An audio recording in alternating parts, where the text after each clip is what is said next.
नमस्कार दोस्तों, TP insights में आपका स्वागत है। आज की वीडियो में हम बात करेंगे स्टार हेल्थ इंश्योरेंस के बारे में। स्टार हेल्थ इंश्योरेंस के अंदर कैशलेस क्लेम का प्रोसेस किस टाइप से किया जाता है, आज की वीडियो में आप लोगों को डिटेल में बताने वाला हूं। बहुत सारे लोगों को इस बारे में जानकारी नहीं होती है कि हमने स्टार हेल्थ इंश्योरेंस की पॉलिसी तो परचेज कर ली है, लेकिन उसका इस्तेमाल कैसे करना है, या फिर जो टीपी के अंदर काम करते हैं उनको ये नहीं पता होता कि स्टार हेल्थ का जो पॉलिसी होल्डर आपके पास आएगा उसका क्लेम का प्रोसेस किस टाइप से करना है, क्या कुछ उससे डॉक्यूमेंट्स लेने हैं और किस कंडीशन में उसका हेल्थ कार्ड चल पाएगा। इस तरह के बहुत सारे सवाल उनके मन में होते हैं। उन सभी सवालों का जवाब मैं आज की वीडियो में देने वाला हूं, तो वीडियो में आप लोग लास्ट तक बने रहे। चैनल पे आप लोग नए तो चैनल को सब्सक्राइब कर लीजिए, बेल आइकन दबा दीजिए ताकि नई वीडियो का नोटिफिकेशन आप लोगों को मिलता रहे। तो चलिए वीडियो को शुरू करते हैं।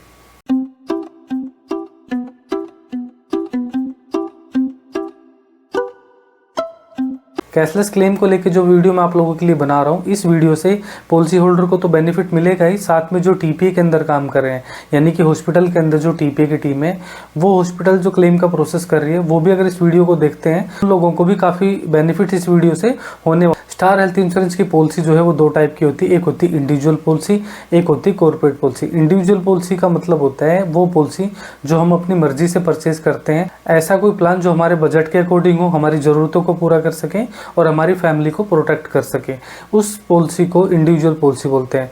दूसरी होती है कॉर्पोरेट पॉलिसी। कॉर्पोरेट पॉलिसी होती है अगर हम किसी प्राइवेट संस्था के अंदर काम कर रहे हैं और वहाँ का जो एम्प्लॉयर है यानी कि वहाँ का जो मालिक है वो अपने एम्प्लॉय को एक हेल्थ इंश्योरेंस पॉलिसी प्रोवाइड करता है, उस पॉलिसी के अंदर उसकी फैमिली भी ऐड होती है, तो उस पॉलिसी को कॉर्पोरेट पॉलिसी भी बोलते हैं और ग्रुप पॉलिसी भी बोलते हैं। अब बात करते हैं पॉलिसी परचेज करने के बाद या पॉलिसी के डॉक्यूमेंट्स आपके हाथ में आ जाने के बाद आप लोगों को सबसे पहले पॉलिसी की टर्म्स को पढ़ना है, यानी कि जो पॉलिसी के अंदर जो गाइडलाइन लिख के भेजी है इंश्योरेंस कंपनी ने, स्टार हेल्थ ने, वो आप लोगों को अच्छे से पढ़ लेनी है, क्योंकि वो अगर नहीं पढ़ोगे तो आप अच्छे से क्लेम नहीं ले पाओगे, यानी आप लोग समझ नहीं पाओगे कि क्लेम कैसे लेना है, क्या हमारी पॉलिसी के अंदर बेनिफिट जुड़ के आए। सभी पॉलिसी की टर्म्स अलग अलग मिलेगी, सेम किसी की भी नहीं मिलेगी, क्योंकि हर पॉलिसी का प्लान अलग अलग मिलेगा। तो आप लोगों ने जो अपनी पॉलिसी के अंदर प्लान लिया है उसकी टर्म एंड कंडीशन पढ़ के ही हॉस्पिटलाइज होना है और अपना क्लेम लेना है वहाँ पे। दोनों पॉलिसी के अंदर वेटिंग पीरियड होते हैं। जैसे इंडिविजुअल पॉलिसी के अंदर एक वेटिंग पीरियड होता है, जब हम हेल्थ इंश्योरेंस पॉलिसी परचेज करते हैं तो उस पॉलिसी को परचेज करने के 1 महीने के बाद हम उसका इस्तेमाल कर सकते हैं अपना ट्रीटमेंट कराने में। 1 महीने से पहले अगर हमें कोई तकलीफ होती है तो हम उस चीज़ का बेनिफिट नहीं ले सकते हैं, यानी कि हमारी जो पॉलिसी है वो अप्लीकेबल नहीं हुई अभी तक। जब 1 मंथ कंप्लीट हो जाएगा उसके बाद ही हम उससे अपना ट्रीटमेंट करा सकते हैं। ये कंडीशन इंडिविजुअल पॉलिसी को लेके है। अब बात करते हैं कॉर्पोरेट पॉलिसी की। कॉर्पोरेट पॉलिसी के अंदर 1 मंथ का वेटिंग पीरियड नहीं होता है। जैसे ही हमारे पास पॉलिसी के डॉक्यूमेंट्स बन के आ जाते हैं उसी दिन से हम उसका इस्तेमाल कर सकते हैं, उसके अंदर कोई 1 मंथ का वेटिंग पीरियड नहीं होता है। अब दूसरा वेटिंग पीरियड होता है बीमारियों को लेके, यानी कि अगर आपको कोई मेजर बीमारी है तो आपका वेटिंग पीरियड बढ़ जाता है। जैसे इंडिविजुअल पॉलिसी के अंदर कोई भी सर्जरी होती है वो 2 साल के बाद कवर होती है।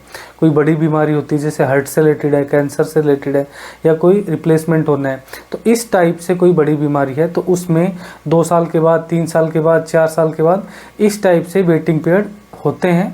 और उन वेटिंग पीरियड को कंप्लीट जब तक आप लोग नहीं करोगे तब तक आप लोग उस चीज़ का बेनिफिट नहीं ले सकते हो, यानी कि अपनी पॉलिसी से अपना क्लेम नहीं ले सकते हो आप।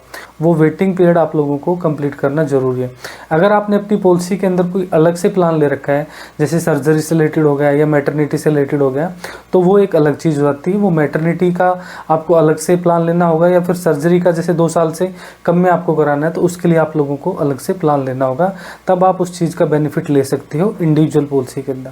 अब बात करते हैं कॉर्पोरेट पॉलिसी के अंदर। कॉर्पोरेट पॉलिसी के अंदर मैटरनिटी का क्लेम कवर होता है, चाहे कोई भी कॉर्पोरेट पॉलिसी हो, तो ये चीज़ आप लोगों को ध्यान रखनी है। इसके अलावा वेटिंग पीरियड उसमें भी होते हैं, जैसे कोई कैंसर का ट्रीटमेंट हो गया, हार्ट का ट्रीटमेंट हो गया, तो ये सब चीज़ें आप लोगों को पता कैसे लगेगी, इसके लिए आप लोगों को अपनी पॉलिसी के डॉक्यूमेंट्स को पढ़ना होगा, यानी कि जो उसकी गाइडलाइन या टर्म एंड कंडीशंस आई हैं उनको आप लोगों को अच्छे से पढ़ना होगा, तभी आप लोग समझ पाएंगे कि हमारी पॉलिसी के अंदर किस किस चीज़ का वेटिंग पीरियड है, या हम कितनी लिमिट तक का रूम ले सकते हैं, या हमारी पॉलिसी की लिमिट कितनी है। पॉलिसी की एक लिमिट भी होती है। इंडिविजुअल पॉलिसी की लिमिट हम अपनी मर्जी से तय कर सकते हैं, लेकिन कॉर्पोरेट पॉलिसी की जो लिमिट होती है वो कॉर्पोरेट वाले ही तय करते हैं, यानी कि 2 लाख की देंगे, 5 लाख की देंगे, तो वो खुद ही डिसाइड करते हैं। लेकिन अगर हमने कोई पॉलिसी परचेज की है तो उस पॉलिसी की लिमिट हम कम ज़्यादा अपनी प्लान के अकॉर्डिंग कर सकते हैं। अब हम बात करते हैं ट्रीटमेंट की। ट्रीटमेंट हम अगर नेटवर्क हॉस्पिटल में जाके इलाज कराते हैं तो वहाँ पे हमें कैशलेस इलाज मिलेगा, यानी कि बगैर कोई पैसे दिए हुए हम फ्री में इलाज ले सकते हैं अपने हेल्थ कार्ड से। अगर हम नॉन नेटवर्क हॉस्पिटल में जाएंगे तो वहाँ पे हमारा हेल्थ कार्ड नहीं चल पाएगा, वहाँ पे हमें पेमेंट देनी पड़ेगी हॉस्पिटल को और बाद में अपने बिल रिम्बर्स करने होंगे। तो कोशिश कीजिए किसी नेटवर्क हॉस्पिटल में जाएँ। नेटवर्क हॉस्पिटल वो हॉस्पिटल होता है जिसका एग्रीमेंट स्टार हेल्थ के साथ हुआ होता है, और जितने भी स्टार हेल्थ इंश्योरेंस के पॉलिसी होल्डर हैं वो उस प्राइवेट हॉस्पिटल में जाके कैशलेस क्लेम ले सकते हैं, यानी कि फ्री इलाज करा सकते हैं। और अगर उस प्राइवेट हॉस्पिटल का एग्रीमेंट स्टार हेल्थ के साथ नहीं हो रखा है, यानी कि इम्पैनलमेंट आपस में दोनों के बीच नहीं हो रखा है, तो आप लोग वहाँ पे फ्री इलाज नहीं करा सकते हो। वहाँ पे आप लोगों को पेमेंट देनी पड़ेगी और बाद में अपने बिल रिम्बर्स करने पड़ेंगे, क्लेम फॉर्म ए भर के, क्लेम फॉर्म बी भर के। अब मान के चलिए कि आपको ट्रीटमेंट की ज़रूरत पड़ गई है, तो आपको क्या करना है, आपको हॉस्पिटल में जाना है, और वो हॉस्पिटल नेटवर्क हॉस्पिटल होना चाहिए। वहाँ पे आप लोग जाएंगे पेशेंट को लेके, और सबसे पहले आपको डॉक्टर से मिलना है ओपीडी के अंदर। डॉक्टर जब आपका चेकअप कर लेंगे और उनको लगता है कि पेशेंट को तकलीफ ज़्यादा है और उसको एडमिट होने की ज़रूरत है, यानी कि मिनिमम 24 घंटे या 48 घंटे या उससे ज़्यादा का टाइम लग सकता है ट्रीटमेंट पूरा करने में, तो वो आपको एडमिट होने के लिए एडवाइस करेंगे। तो उसके बाद आप उनको बोलेंगे कि मेरे पास तो स्टार हेल्थ का कार्ड है, तो डॉक्टर आपसे बोलेगा कि आप हमारी टीपीए की टीम से मिलिए और वहाँ पर जाके अपना हेल्थ कार्ड चेक करा लीजिए कि आपका हेल्थ कार्ड यहाँ पे चल पाएगा, अप्लीकेबल है या नहीं है, मतलब उसको वेरीफाई करा लीजिए।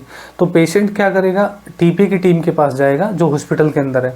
हॉस्पिटल वालों को करना क्या है, हॉस्पिटल वालों को उनकी पॉलिसी को चेक करना है कि कब से स्टार्ट हुई है, कब खत्म होने वाली है, और वेटिंग पीरियड तो कोई बाकी उसके अंदर नहीं है। अभी वेटिंग पीरियड के बारे में पता करने के बाद आप पेशेंट को कंफर्मेशन दे सकते हैं कि आपका इलाज हो जाएगा या नहीं हो जाएगा। अगर आप श्योरिटी नहीं दे सकते हो तो आप एक चीज़ उनको ये बता सकते हो कि हम इसके बारे में आपको नहीं बता सकते कि आपका क्लेम पास होगा या नहीं होगा। अगर आपको पता करना है तो आप अपना प्री अप्रूवल ले लीजिए।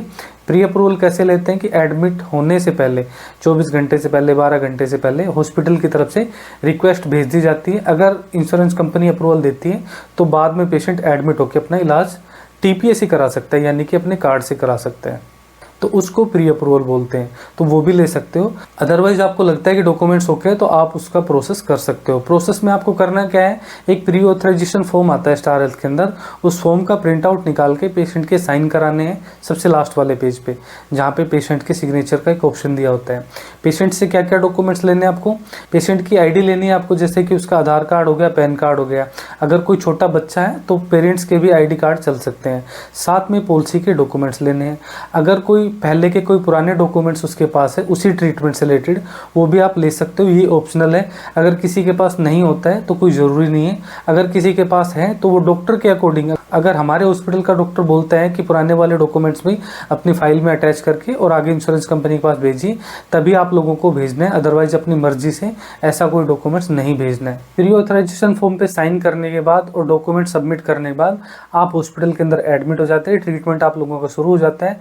हॉस्पिटल की तरफ से आपका कैशलेस क्लेम का प्रोसेस स्टार्ट कर दिया जाता है, यानी कि जो नर्सिंग स्टाफ होता है वो आपके ट्रीटमेंट की फाइल बनाएंगे और टीपीए की जो टीम होती है वो उन डॉक्यूमेंट्स को स्कैन करके स्टार हेल्थ इंश्योरेंस के पास रिक्वेस्ट भेज देते हैं। शुरुआत का जो अप्रूवल आता है उसको इनिशियल अप्रूवल बोलते हैं।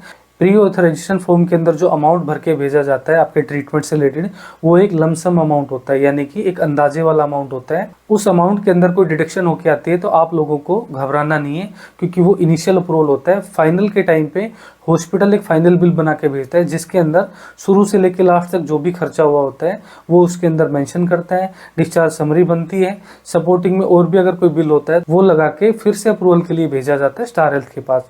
वहाँ पे डॉक्यूमेंट्स को फिर से चेक किया जाता है और वहाँ से जो अप्रूवल होकर आता है वो फाइनल अप्रूवल होता है। उसके अंदर कुछ डिडक्शन हो सकती है, जैसे कि नॉन पेबल्स आइटम की, को पेमेंट की और हॉस्पिटल डिस्काउंट की। हॉस्पिटल का अगर डिस्काउंट उसके अंदर मेंशन होकर आता है तो हॉस्पिटल उस डिस्काउंट वाली पेमेंट को कलेक्ट नहीं कर सकता है पेशेंट से। हॉस्पिटल जो है वो दो टाइप की पेमेंट कलेक्ट कर सकता है, एक होता है को पेमेंट और दूसरा होता है नॉन पेबल्स आइटम।